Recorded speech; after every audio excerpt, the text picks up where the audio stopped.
The act of sitting in meditation, especially Raj Yoga meditation,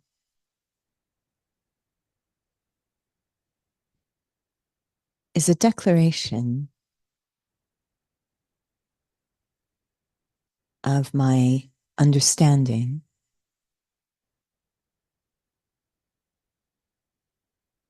that only through self-transformation, a change inside, will there be world transformation, a change outside.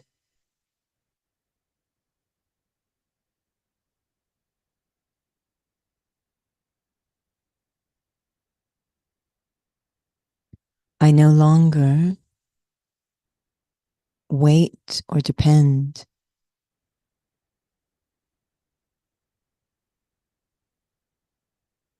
on people or situations outside to change.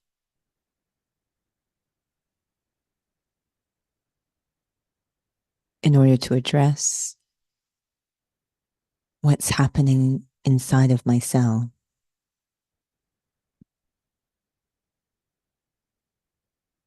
I embark on this inner journey,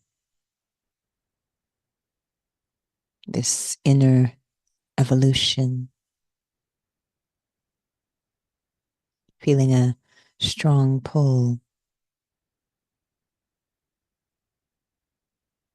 to heal, to honor, to develop myself spiritually, restore my highest potential.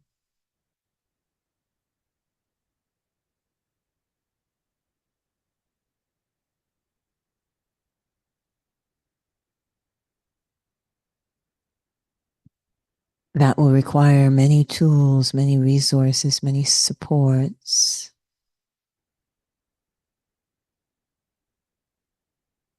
but also a very sincere attitude inside.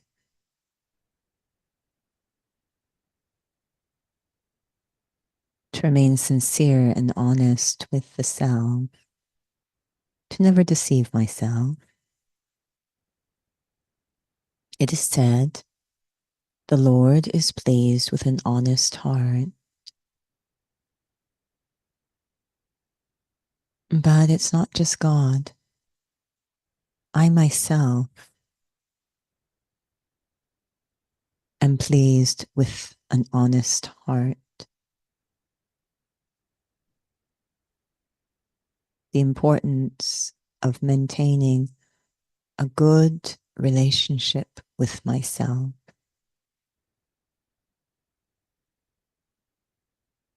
When I think of a good friend,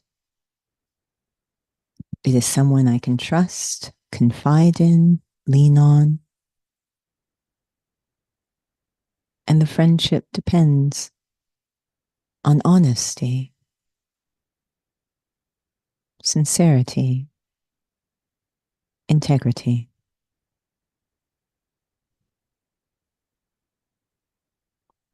Even when the friendship is with the self.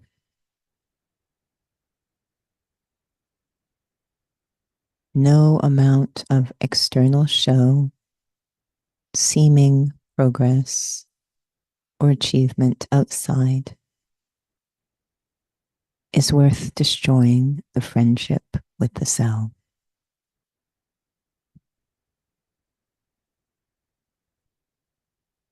It is this power of honesty that will create a good foundation for my own progress.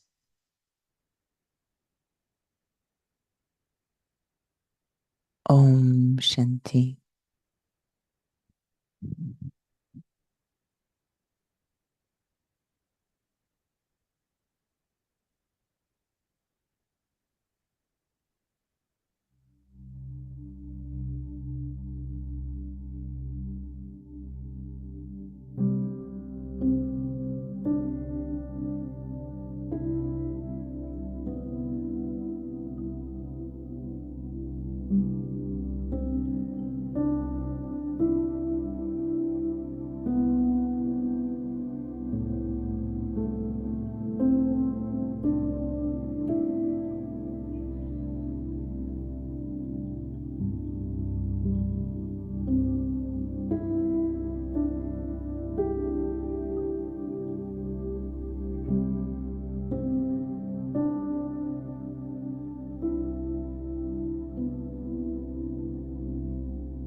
Om Shanti.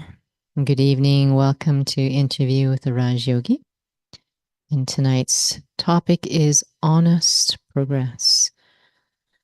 Actually, there were two sessions ago, or actually maybe it was just 2 weeks ago, the tail end of the conversation we were sharing about and exploring this aspect of real progress. So that very much touched me. So was really inspired to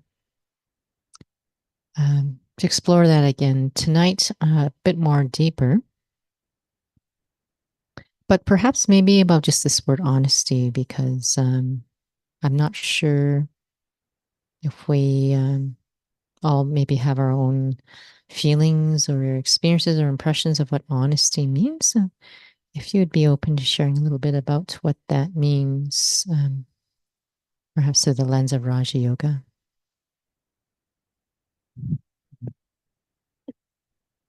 Om Shanti. I can only at best share some thoughts. I certainly think it's open to interpretation. But when we look at many of these kinds of virtues, it's amazing how much we've externalized them. So they're relative to another person or a situation. And so even with honesty, we feel it's something, that I'm being honest with someone or telling someone honestly what I think about them or whatever the case. And so I think it's quite an internal thing, something with the self. And it's obviously honesty and truthfulness have a connection. And so that means that the truth needs to be involved in honesty. And I need to be in a truthful state in order to be honest. So it's a spiritual quality then. I, the soul, being truthful with myself. And whenever I become soul conscious, aware I'm a spiritual being, it's very nice because I gain some self respect. My vision on myself changes.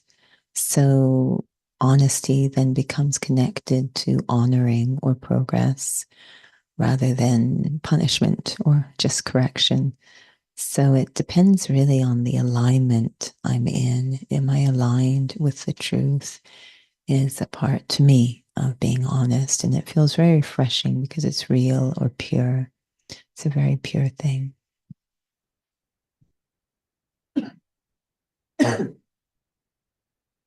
I know you've used this example in the past, and maybe you had just vaguely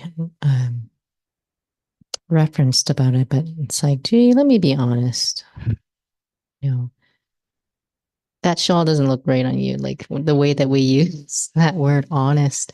So is it because of body consciousness? Is it ego? Is it the way that we use that? And it's not again about the word, but about this whole thing about what is real progress. And at first we were going to call it real progress, but for some reason there was a really deep pull that honesty be a part of it. At the essence of Raj Yoga, and perhaps not just Raj Yoga, there's this understanding that nothing is going to change until I do. And it involves a lot of karma. It's not just a nice slogan, it actually is based on a spiritual law. Nothing is going to change unless I do.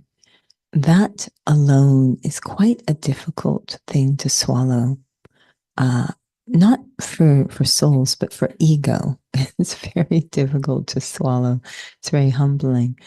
So, yes, there's going to be interference from ego, interference from body consciousness. But this idea that nothing's going to change until I do means I've got to look a little bit more closely at myself.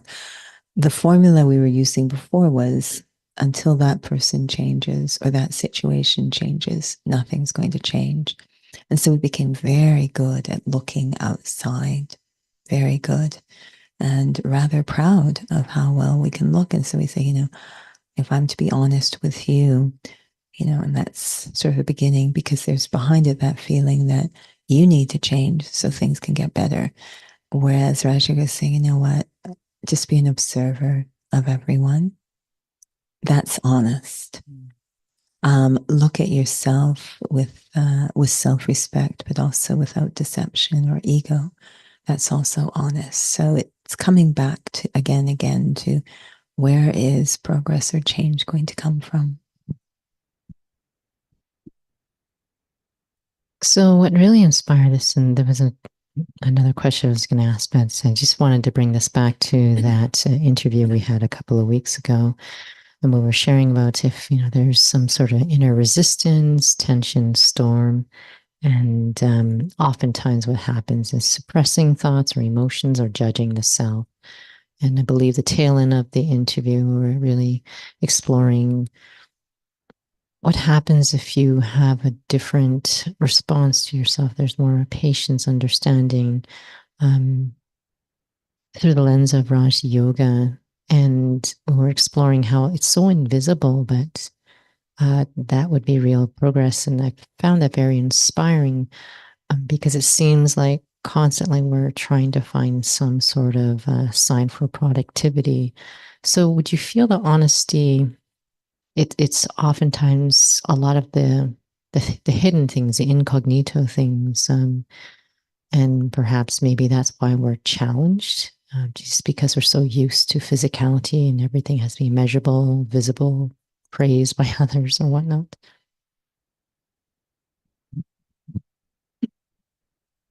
Well, obviously, all those things you just mentioned, visible, show, praise, these are all based in ego. In other words, trying to cultivate a sense of my own value for all the wrong reasons or external validation. Honesty and ego are completely incompatible. So this is why, the foundation of Raj Yoga, which is going to involve a lot of self-correction, self-change, is having a really good relationship with the self. And the best relationship is self-respect. So on the basis, and this is it's not just to remember God, have a relationship with God, that we keep saying be soul conscious. It's actually also just to have a relationship with myself. And the more I do that, the more it will change how I manage things that come up, whether they're storms or praise or whatever.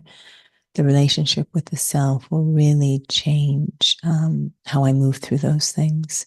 And there'll be more honesty with the self, obviously, because there'll be less arrogance. It's interesting you mentioned about arrogance, because I was going to ask you about if you could share more about when there is no ego, or how to, when one is able to get to a place where there is not the ego and you're trying to manage something inside. How does that unlock things? How does that help to change things? As you were talking about, changing the self is the most important part, but it's also something that's very challenging for us to accept. Well, I think everyone's familiar with how ego deals with mistakes. And first off, doesn't like to admit it's made a mistake, or if it is a mistake, it's extremely punitive. Neither of those are useful. Neither of those are going to move me forward. But to be able to realize a mistake and learn from a mistake, and it's completely it has no connection to how I feel about myself. In other words, my self-respect remains constant while I'm also looking at the self, realizing what's happened, learning from it. These remain, it's not that one is dependent on the other, that, okay, I made a mistake, therefore I feel bad about myself or less valuable. That's ego. Or I'm not going to admit to the mistake because I will feel bad about it. So that's ego. Very different to say, yes, I made this mistake. I can see what happened. There's a lot more clarity. Ego is very blinding, but my sense of self-respect remains constant. I've always been really quite in awe of souls that we call it that humility, but it's really self-respect to be able to take correction and completely unaffected, like their sense of self doesn't seem to change, and they're able to do something productive with that correction. They're also all able to very clearly see when the correction being given, what part is valid and what part actually is more about the person who's giving the correction. They can see everything very clearly because they're not blinded or deceived by ego. It was interesting listening to one of the foundation students sharing today. And he was sharing about this aspect of making only one mistake in the study. And I don't know why I find that when we hear about one of the original students, Mama, that she only made that one mistake one single time and she could correct herself. But I often find that souls are very overwhelmed when they hear you're not going to make that mistake again. It sounds terrifying. Well, what if I do? So so Brother Nuer was sharing about that. How is it that, like, I feel it's the honesty piece. If one does make the same mistake again, is it's that they see they're blind, they can't see what's going on, or that they're just not paying attention. Maybe they don't even know they're making a mistake. Something I noticed for myself exploring this is that because we're quite confused and disoriented by these tensions inside, we'll say we make a mistake, but I may not actually fully understand what the mistake was. I can misidentify the mistake. So, as an example, I had someone come to me and they were kind of upset with me and told me what I was doing wrong. And they had evidence, if you will. They reminded me of incidents where I exhibited this behavior. And it all sounded very valid. And, it was quite extreme. And I was like, oh my goodness, this is intense. And it wasn't until my own ego and got very active. But a little later, I thought, wait a minute, do I understand exactly what the mistake was I made? And the mistake I realized was to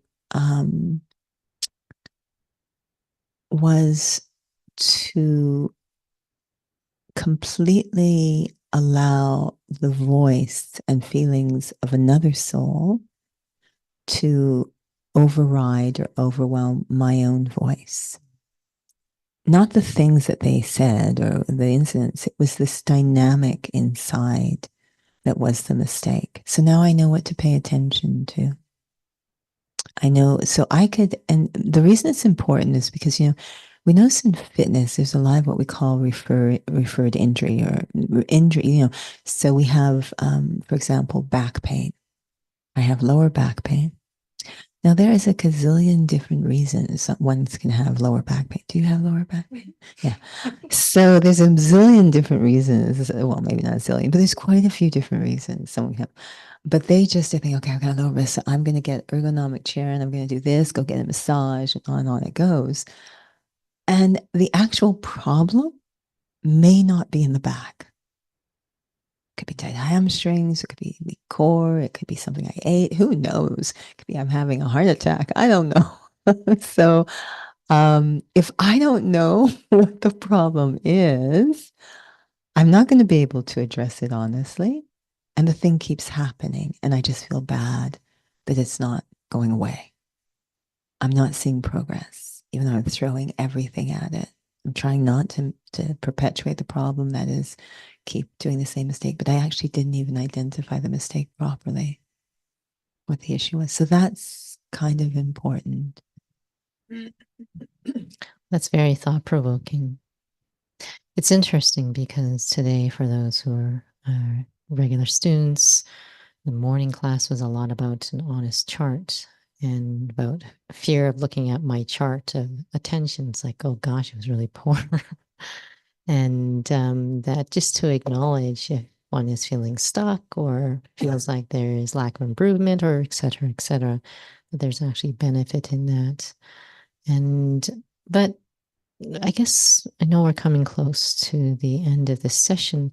How do you feel? Like, what is the relationship do you feel in terms of self-respect? Like having a good um, understanding of yourself, like seeing yourself, in an understanding, benevolent way, and to be able to look at your self-assessment, you can call it chart, whatever you want to call it, and actually be able to move forward. Because as you were saying, sometimes we misdiagnose. And is there a way to see better, be more sensitive to? Is it just a part of just a journey of Raja Yoga that you can catch more blind spots and have more self-respect and not feel bad about making mistakes? Yeah, still the feeling that the relationship with the self is central to improving the honesty, which we could call, yes, self-respect. So as that continues to build, then the capacity to check the self will also continue to build. It was very nice this morning because it was speaking about God. The benevolent Father was the phrase that was used. So, in other words, whatever this being is saying to me, it's with an attitude of benevolence. And this means an attitude of deep respect for me. So, for me to be benevolent, which is deeply connected to honesty, for me to be benevolent, to bring benefit to the self, there has to be this vision of deep regard. So, taking the time, even let's say the chart is just on that aspect, as I go through the day, what is my attitude towards myself?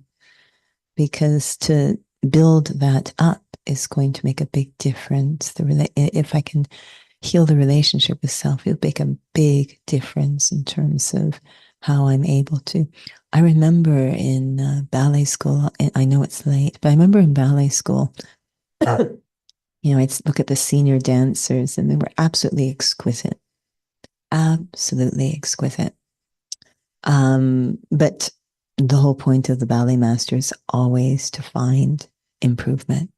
Even though they look flawless, the ballet master will always find ways that they can increase their potential, improve. So, there were two dancers in different. Oh, hi. There's a whole essay there.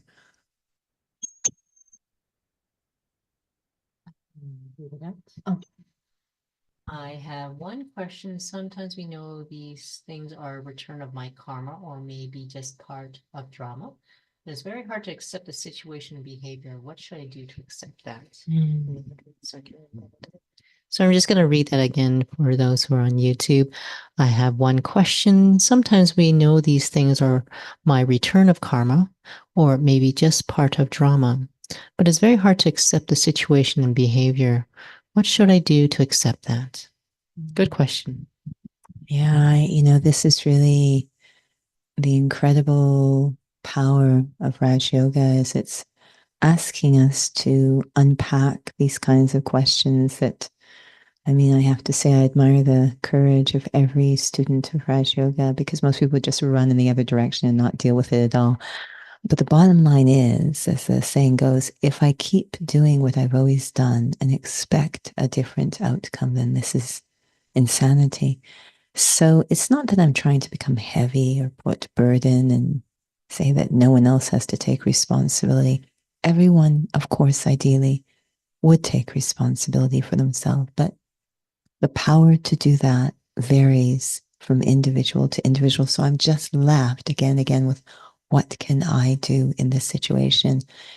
If I keep doing the same thing, nothing will change. That's the bottom line. So starting perhaps at a very, very simple place, even though there might be a lot of difficulty coming at me from something or someone else, the first place I need to look, of course, is creating that powerful stage of self-respect. But in my heart, having genuinely, sincerely, honestly, different feelings towards that soul, based on having different feelings towards myself, of course, but different feelings towards that soul. That's the place I always feel I need to start because I know in my heart nothing honest will happen between us unless I genuinely change my feelings or attitude. I'm keeping things stuck too by having the same feelings, even though it might be unreasonable behavior from the other party. I can't control the other person. Again, I will realize I can only control myself.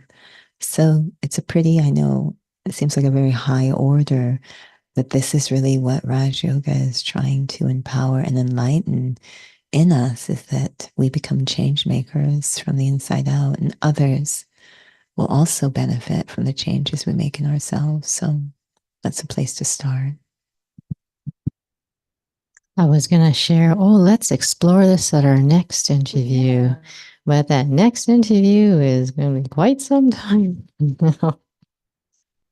All right. Very lovely question. Of course, for souls, if you have any questions all on YouTube or on Instagram or offline, you can always email the center at Calgary at ca.brahmakumaris.org.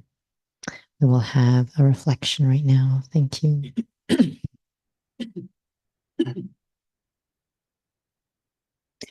Just as it is said, where there is ego, there can't be honesty. It's also said, where there is ego, there cannot be love, which suggests there is a relationship between love and honesty.